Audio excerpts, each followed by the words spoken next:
It's a feeling almost everyone has experienced. You turn off the lights on the ground floor, and suddenly, the darkness behind you feels heavy. You start to walk up the stairs, but your heart begins to race. You feel an overwhelming urge to run to reach the top, get into your room, and close the door.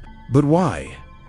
Is it just a primal fear of the dark, or is your intuition picking up on something that your eyes can't see? Across the world, people report the sensation of someone or something following them up the steps, just inches behind their heels. Today, at Blessed Be Mystery Stories, we reinvestigating the deadly secret of the staircase shadow, and the spiritual reason why those steps feel like a bridge to another world. The Y-Files often discusses how the geometry of a house can affect its energy. Architects and paranormal researchers have noted that staircases act as natural conductors. They are the arteries of a home, connecting the public spaces with the private sanctuaries of the bedrooms.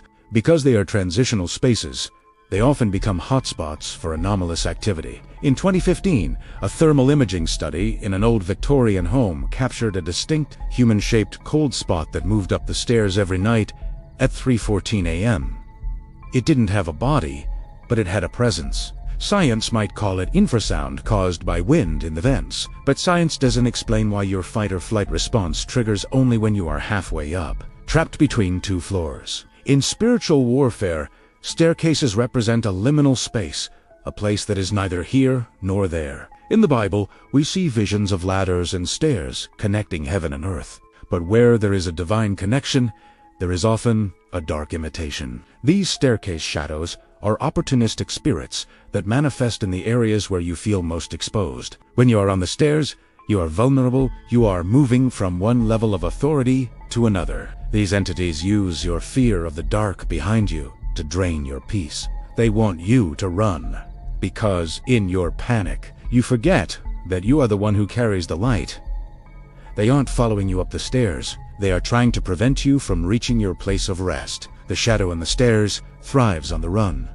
But what happens when you stop? There is a testimony of a woman who was terrified of her basement stairs for years. One night, she decided she would no longer be a prisoner in her own home. Halfway up the dark steps, she felt the chill on her neck. Instead of running, she stopped. She turned around, faced the darkness, and spoke with the authority of the Creator. She declared that every step of that house belonged to the kingdom of light. She reported that the sense of being followed evaporated instantly, replaced by a warmth that started from her feet and moved up. You see, the darkness cannot follow you when you realize that the one who watches over you never slumbers. Are you running from shadows? Or are you walking in the light? It's time to stop the race and reclaim your peace. If this story touched your heart, subscribe to the channel and comment God that I'll answer specially for you. Sleep in peace tonight, knowing you are never alone.